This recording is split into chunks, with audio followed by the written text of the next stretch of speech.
राम राम हरे हरे। भगवान द्वारिका में अपने पुत्रों के साथ, अपने परिवार के साथ निवास कर रहे थे। एक दिन विचार किया कि कहीं घूमने के लिए किसी उद्यान में जाते हैं। जैसे ही बालकों को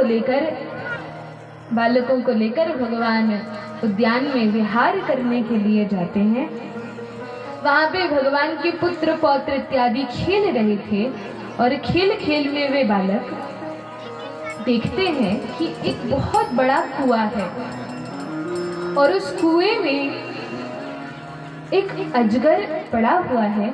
पानी नहीं है, लेकिन वह अजगर किसी तरह से, किसी कारण से वहां फंस गया है। अब जैसे ही यह देखा तो सभी बालकों ने बहुत प्रयास किया उस अजगर को निकालने का, लेकिन सारे प्रयास विफल रहे। कोई भी उपाय करते हैं, लेकिन वह अजगर कुएं से नहीं निकल रहा था। बहुत परेशान हो गए। तब अपने पिताजी भगवान कृष्ण के पास गए और कहा, पिताजी देखिए। क्या देखे? हम खेल रहे थे, खेलते खेलते हमारी गेंद एक कुएं में जा गिरी, लेकिन उस कुएं में एक बहुत बड़ा अजगर पड़ा है। बहुत प्रयास किया निकालने का, लेकिन निकलता नहीं है। अच्छा ठीक है, हम चलते हैं, देखते हैं कैसा अजगर है। अब जैसे ही भगवान कृष्ण वहां जाते हैं और देखते हैं कि अजगर इस प्रकार से कुएं में पड़ा हुआ है, तो भगवान ने अपना बायां हाथ दिया और जैसे ही अजगर के शरीर में स्पर्श मात्र किया कि वह अजगर दिव्य रूप, देव रूप धारण कर आता है, बाहर आ जाता है। भगवान ने अपने पुत्रों को देखा तो वे बड़े आश्चर्यचकित थे। कहा, पिताजी ये कैसे हुआ? भगवान ने कहा, इनसे ही पूछो। अब जैसे ही उनसे पूछने लगे, भगवान कृष्ण ने कहा, हे देव पुरुष आप कौन हैं? तो वे देव पुरुष ने कहा कि भगवान आप तो सब जानते हैं, फिर भी पूछ रहे हैं। भगवान ने कहा, मैं अपने बालकों को बताना चाहता हूँ कि तुम कौन हो, लेकिन अच्छा है कि तुम अपने मुख से ही बताओ।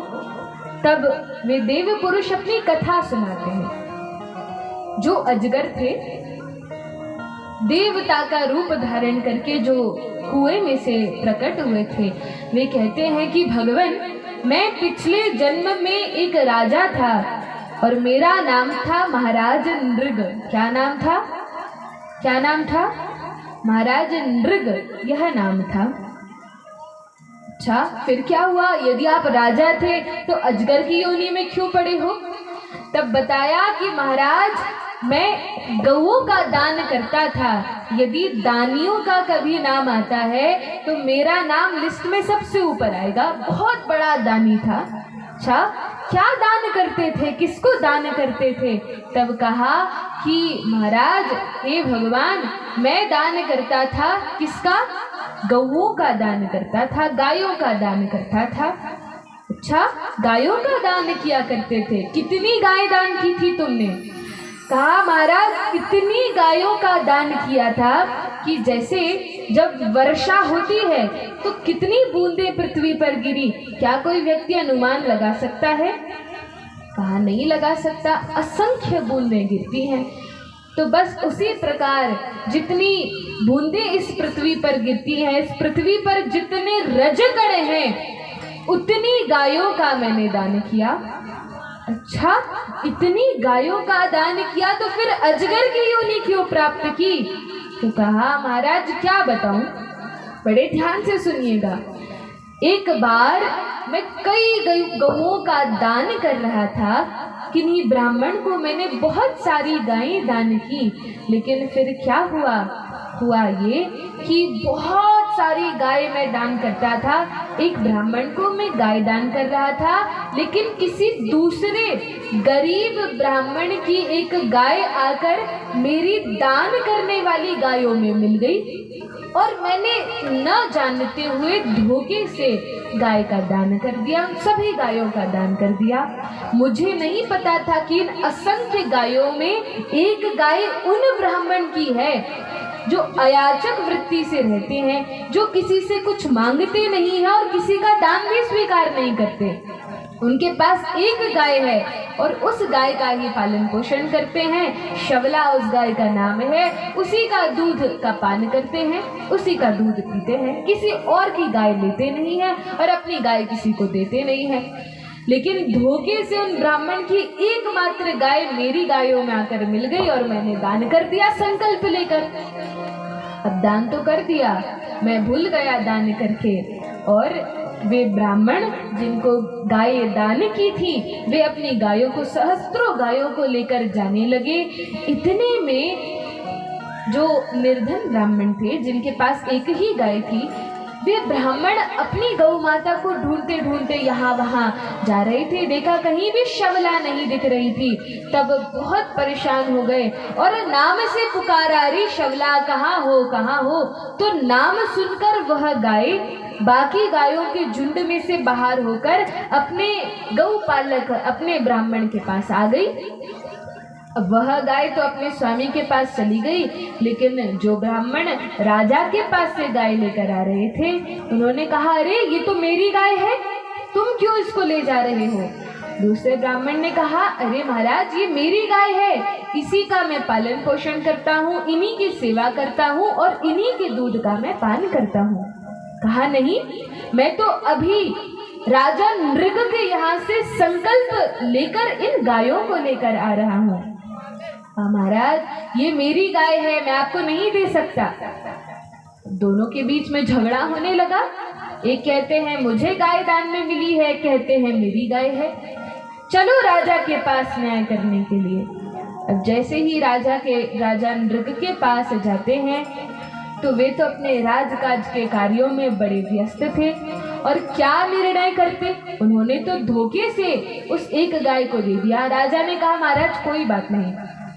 जिनकी एक गाय थी शवला, उनसे कहा, देखिए अब मैंने संकल्प कर दिया, आप इन्हीं को ले जाने दीजिए, मैं आपको कई और गायों का दान कर दूंगा। अभी तो आपके पास एक ही गाय थी, मैं आपको सहस्त्रों गौ दान कर दूंगा, लेकिन इनको ले जाने दीजिए। ब्राह्मण क्रोधित होकर कहते हैं, ऐसे कैसे ले जाने दे, क्यों किया तुमने संकल्प, ये हमारी गाय है।